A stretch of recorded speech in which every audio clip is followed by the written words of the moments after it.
Hola y bienvenidos a una nueva inversión profunda. Hola, ¿qué tal? Bueno, la misión de hoy es desentrañar cómo el simple acto de dividir la luz y la energía revela los secretos mejor guardados de nuestro universo. Y esto con una precisión matemática casi absoluta.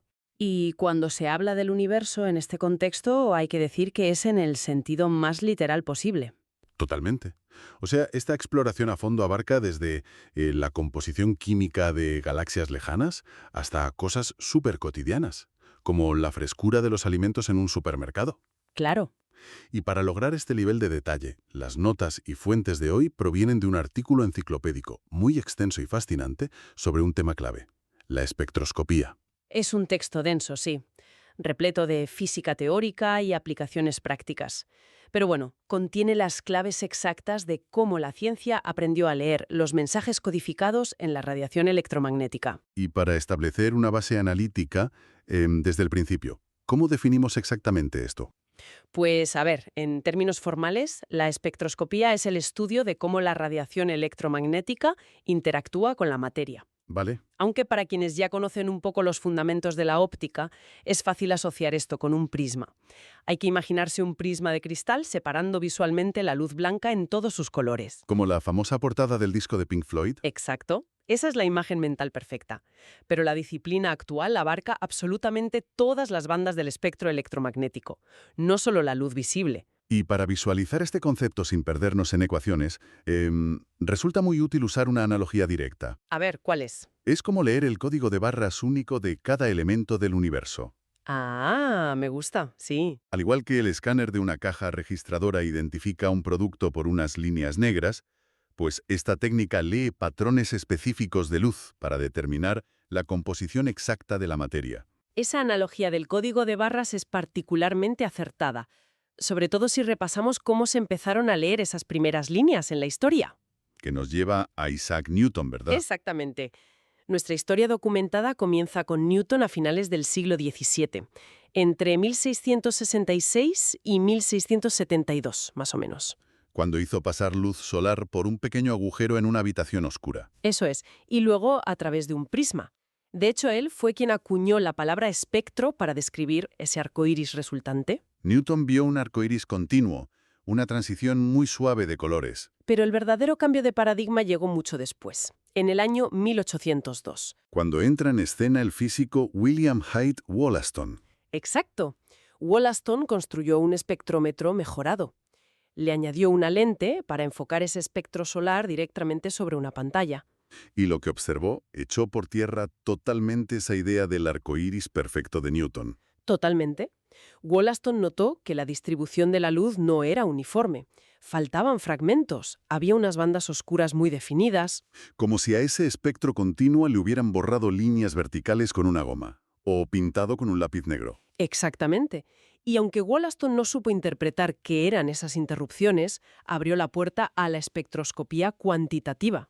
Y aquí es donde se pone realmente interesante, porque el verdadero trabajo meticuloso vino de la mano del físico alemán Joseph von Fraunhofer. En 1815, ¿sí? Fraunhofer no solo observó estas líneas, sino que inventó un espectroscopio mucho más preciso. Utilizando una red de difracción. Eso es.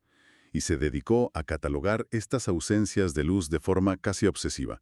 Midió las posiciones de unas 600 de estas líneas oscuras en el espectro del Sol. Que hoy en día las conocemos precisamente como líneas de absorción o directamente líneas de Fraunhofer. Claro, él trazó el mapa sin saber que las causaba, pero hoy sabemos que estaba viendo la firma de los elementos químicos presentes en la atmósfera del Sol. Gases fríos que absorbían frecuencias muy específicas de la luz que venía del interior de la estrella. Es una deducción brillante. Y que tardó décadas en consolidarse. Sí, porque no fue hasta mediados del siglo XIX cuando Robert Bunsen y Gustav Kirchhoff unieron las piezas. ¿Qué hicieron ellos exactamente? Pues empezaron a calentar diferentes elementos químicos en el laboratorio y pasaban la luz que emitían por un espectroscopio. Ajá. Descubrieron que cada elemento emitía un patrón de líneas brillantes, un espectro de emisión, y lo increíble es que coincidía exactamente con las líneas oscuras de Fraunhofer. O sea, la pieza del puzzle que faltaba. Eso es.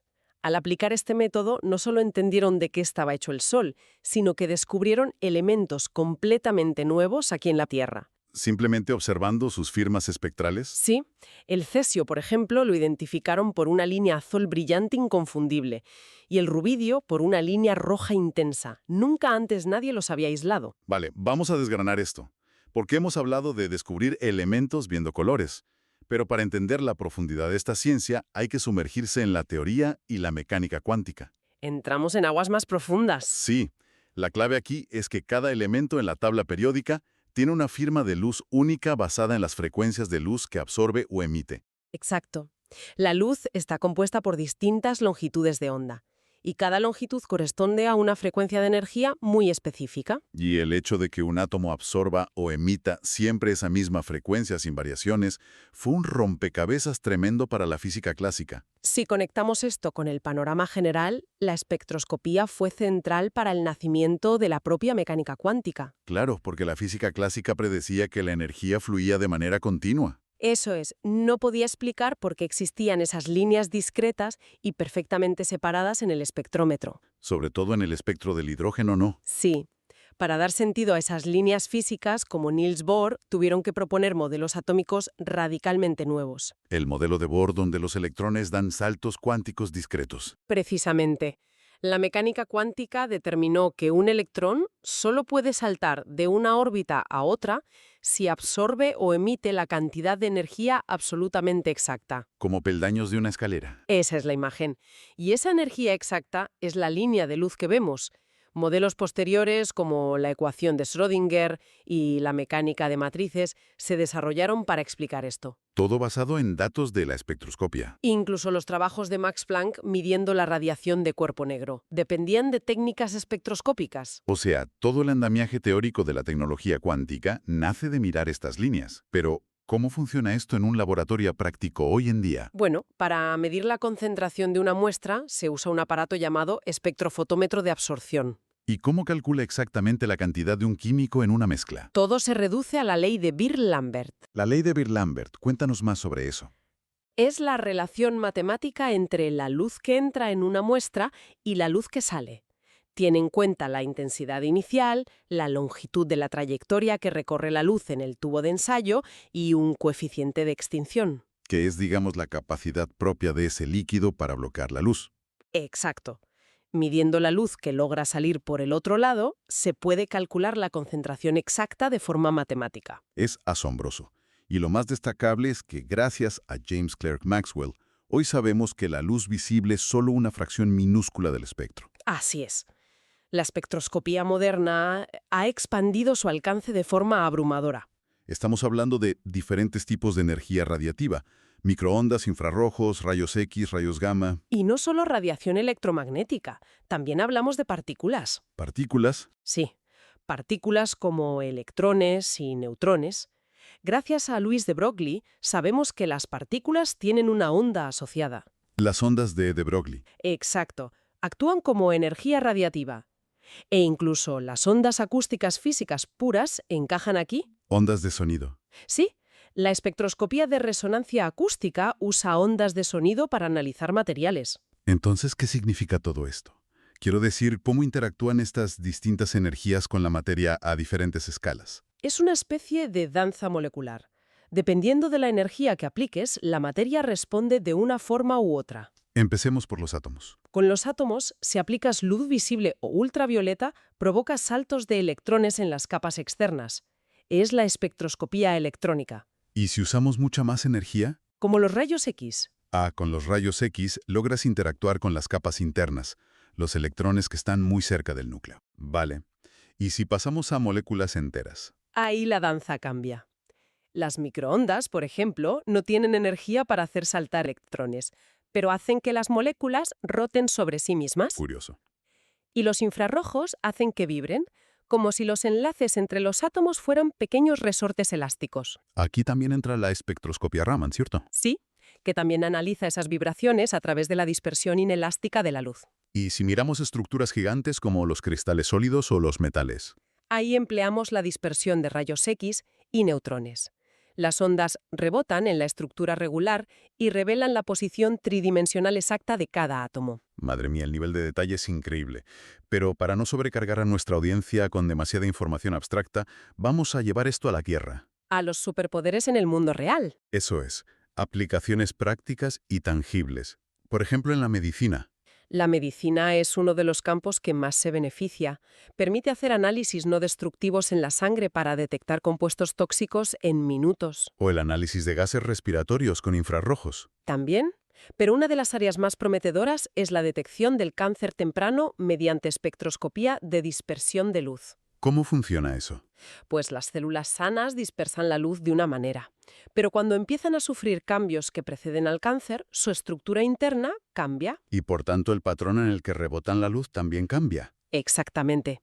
Eso permite detectar problemas mucho antes de que sean visibles de otra forma. Es una maravilla. Y si miramos a la industria y la ecología, también hay ejemplos impresionantes. Sí. Por ejemplo, el monitoreo continuo de oxígeno disuelto en ecosistemas marinos. O estimar el tiempo de exposición de la madera erosionada usando infrarrojo cercano sin ni siquiera cortarla. Lo fascinante de esto es que también ha resuelto dilemas éticos y agroindustriales enormes, como el caso de los huevos de gallina.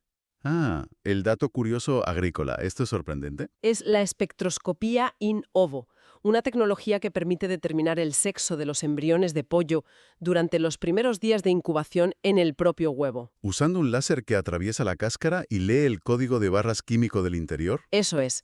Las diferencias entre embriones machos y hembras devuelven un espectro distinto. Empresas de Francia y Alemania desarrollaron esto. Y el impacto legislativo fue enorme. Histórico, diría yo.